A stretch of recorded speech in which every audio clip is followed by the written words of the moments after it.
Les réunions pas productives, vous connaissez? Vous avez dû connaître ça, notamment si vous aviez beaucoup de participants. Dans cette vidéo, on va vous présenter les Liberating Structures, des méthodes justement pour animer des réunions qui sont beaucoup plus inclusives, qui génèrent beaucoup plus d'engagement.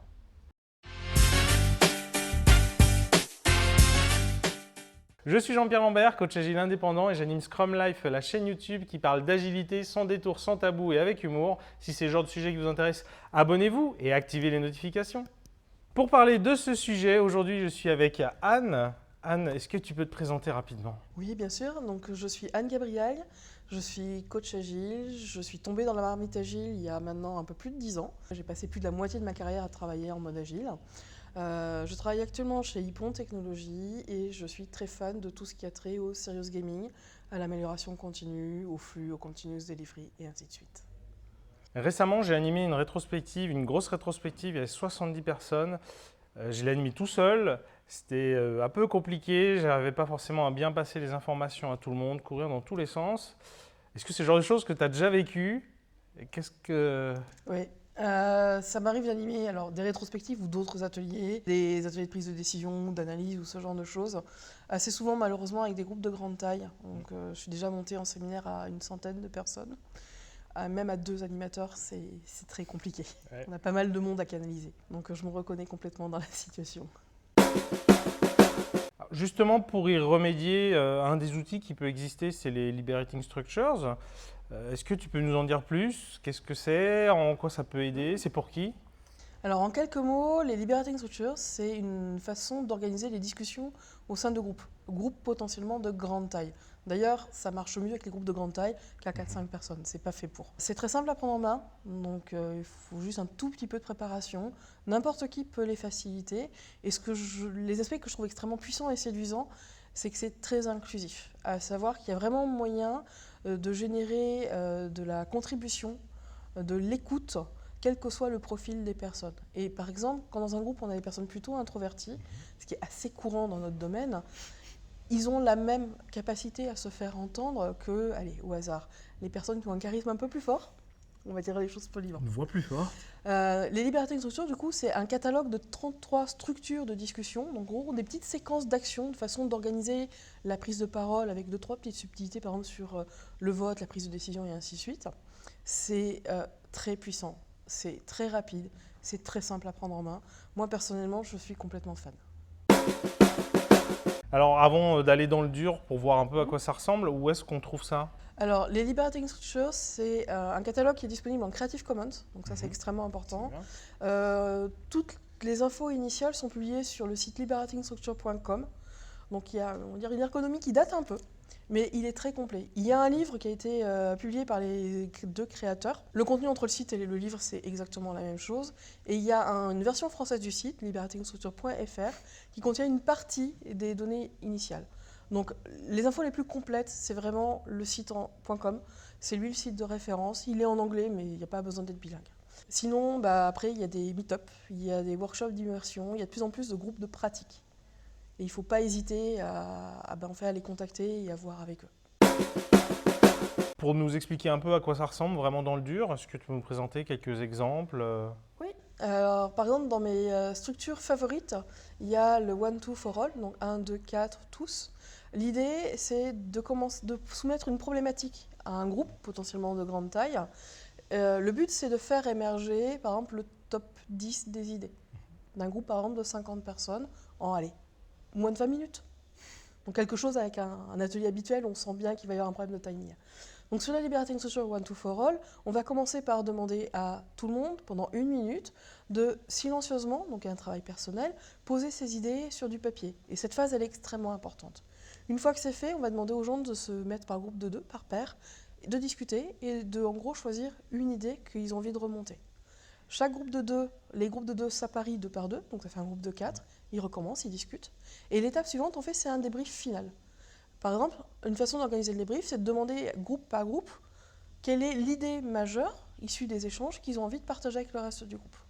Après, soit on prend les 10 premières, soit on fait un tour complet, il y a plein de variantes. Ça, c'est extrêmement puissant, par exemple, pour de l'idéation, pour de la priorisation aussi. Une autre que j'aime beaucoup, c'est la 25-10 crowdsourcing.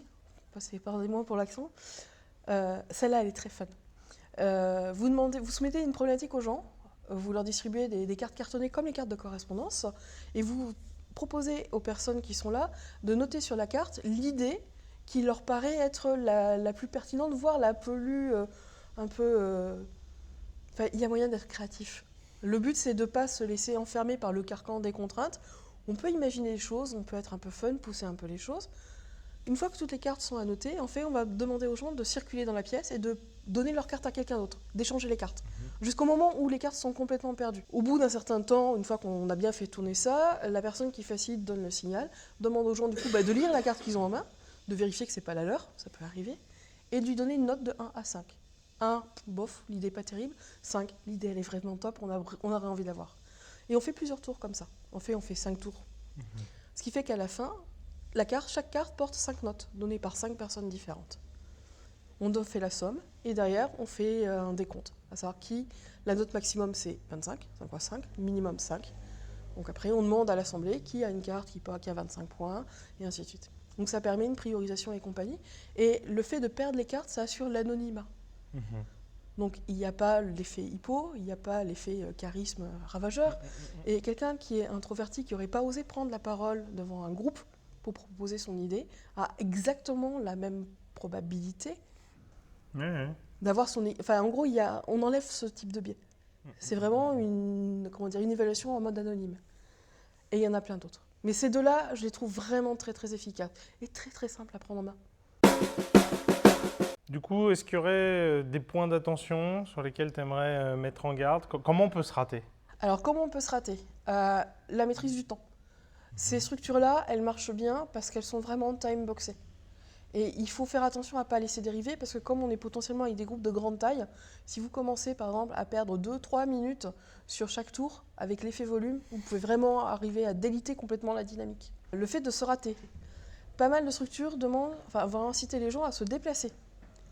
Donc typiquement, une salle de réunion avec les tables boulonnées au sol, pas franchement de place entre les chaises et le mur, la structure dont je viens de vous parler, ça va pas marcher correctement. Typiquement, en amphi, c'est compliqué, ce genre de choses. Donc il y a aussi une gestion de l'espace à avoir. Il faut aussi rassurer les gens et bien leur expliquer la mécanique, notamment sur l'aspect anonymat inclusif. Honnêtement, c'est très simple, vraiment très simple. Sur le site, de toute façon, pour toutes les structures, vous allez trouver une fiche technique avec l'objectif et toutes les étapes. Justement, si on veut s'y mettre, c'est par là que tu recommandes de commencer, par le site ou... Alors, moi je peux vous raconter la façon dont j'ai commencé. Moi, c'est quelque chose que j'ai découvert suite à une discussion avec une coach américaine lors d'une conférence agile, il y a maintenant 2 ans et demi. Je suis allée voir le site, j'ai commencé à jouer du coup avec, à expérimenter. J'ai commencé par utiliser des structures de façon indépendante. Et quand j'ai commencé à être à l'aise avec une certaine partie du catalogue, j'ai commencé à les combiner. Ça, j'en ai pas encore parlé, mais il faut vraiment les voir comme des briques unitaires et on peut créer des séquences. Et la séquence peut vraiment remplacer un atelier complet. On peut utiliser une liste de Liberating Structure, par exemple, pour faire une rétro ou un atelier de cadrage. On peut faire énormément de choses. Donc là, par contre, la préparation de séquence, ça demande un peu plus de travail parce qu'il y a vraiment le côté cohérence, vérifier qu'on arrive à atteindre l'objectif qu'on s'était fixé et ainsi de suite. Il y a quelque chose, quand tu donnes l'exemple de la rétro, c'est pareil. On ne peut pas non plus mettre n'importe quelle activité à la suite. Non. Il y a des enchaînements. Mais sur le site, il y a des petits outils qui aident en fait au choix des Liberating Structure. Et il y a aussi ceci. Donc des jeux de cartes. Donc ça, c'est une version qui vient d'Allemagne. Avec une impression de qualité, mais vous pouvez trouver les cartes en téléchargeable. Moi, je les ai toujours dans ma poche parce que, par exemple, quand on me demande un peu, on va dire dans des délais très très courts, de monter un atelier, que j'ai pas forcément d'idée parce que parfois je suis prise de court, mais avec ça, j'arrive potentiellement à sauver la situation et à proposer quelque chose qui tient un peu la route. Donc ça, je l'ai toujours dans mon sac du coup. Par exemple, ces cartes, sur une face, il y a le nom de la structure, avec, on va dire, une petite phrase qui explique. Et il y a notamment l'indication du timing. La one to for all, le timing idéal, c'est 12 minutes. Donc c'est très rapide. Et ça, je l'ai déjà fait avec des groupes de plus de 60 personnes. Donc au dos de la carte, il y a un certain nombre d'éléments sur l'organisation de l'espace. En gros, comment organiser l'espace de travail, la salle de réunion, la façon de formuler l'invitation, la séquence, donc vraiment le déroulé étape par étape avec les minutages. Donc c'est vraiment en gros tout le guide des Liberating Structure que j'ai dans ma poche avec ceci. Dans le jeu de cartes, il y a aussi les petits outils qui permettent d'aider à sélectionner pour monter les séquences dont je parlais. Bon après, il y a des outils il y a plus d'infos sur le site, mais il y a déjà le guide de survie là-dedans. Est-ce qu'il y aura un dernier conseil que tu voudrais partager? C'est vraiment qu'en fait, il faut tester, il faut jouer, Il faut y aller, il faut se lancer. Pour se lancer, le plus simple, c'est tout simplement de pratiquer. On peut travailler ça tout seul, faire un premier test avec un groupe où on se sent plutôt en confiance, une rétro de son équipe par exemple, ou un petit exercice au sein d'une rétro de son équipe. On peut aussi intégrer un meet-up, aller participer à une session de pratique avec d'autres praticiens, potentiellement débutants, pour pratiquer. On peut aussi suivre des workshops d'immersion. Généralement, c'est des formations payantes pour le coup de 2 jours, où c'est vraiment avec des praticiens. Et ça donne la possibilité d'utiliser toutes ces liberating structures dans un contexte où il n'y a pas d'enjeu. Vous pouvez faire des erreurs, c'est pas professionnel. Si vous vous trompez, c'est pas grave, votre direction n'est pas dans la pièce, il n'y a pas ce genre de choses. Mais la clé, c'est de se lancer, de pratiquer. Oui. Très honnêtement, c'est extrêmement simple. Je vois pas trop comment on peut se tromper. Il y a le timing, et la seule chose qui demande vraiment un soin particulier, mais ça va être évident pour les Scrum Masters et les coachs, c'est la formulation de la problématique qui est soumise. Oui. À savoir qu'il faut savoir poser la bonne question. Donc quelque chose qui est suffisamment ouvert pour faire un appel en gros à contribution, mais pas trop de façon à ce qu'on diverge pas trop. Mais ça, c'est pas spécifique au format des Liberating Structure. Mais vu que l'exercice est extrêmement court, très time-boxé, on a beaucoup moins de temps pour rattraper le tir. Ouais. Donc il y a vraiment ce travail de préparation. À la rigueur, avec le contenu, les déroulés, il n'y a pas besoin de préparer les déroulés d'atelier, il suffit de les appliquer tels quels. Le temps de préparation, il faut vraiment le concentrer sur la définition de la problématique et trouver les bons mots. Merci beaucoup Anne. Si les personnes ont envie de prendre contact avec toi pour parler des Liberating Structures ou n'importe quoi, ils peuvent? Bien sûr. Ils te contactent comment? C'est quoi la meilleure manière? Alors je suis facile à trouver sur Twitter parce que j'ai un nom rare. Et puis vous aurez mon handle Twitter de toute façon dans la description. Je suis joignable aussi sur LinkedIn.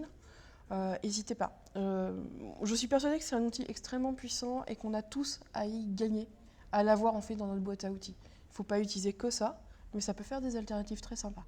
Super. Encore merci. À bientôt. Vous êtes mes plus grands fans. Anne, on a oublié de dire merci à Gilles Tourlille. Et quand même. Et surtout, bien sûr, on remercie Agile Tourlille qui nous prête les locaux pour enregistrer bel événement. Et merci beaucoup à toute l'orga, aux participants et aux speakers. C'est un super événement. Si tu comptais parler, ça aurait été bien qu'il y ait un micro pas trop loin. Mais vous m'expliquez pas les détails. J'avais prévu que je disais juste merci, mais...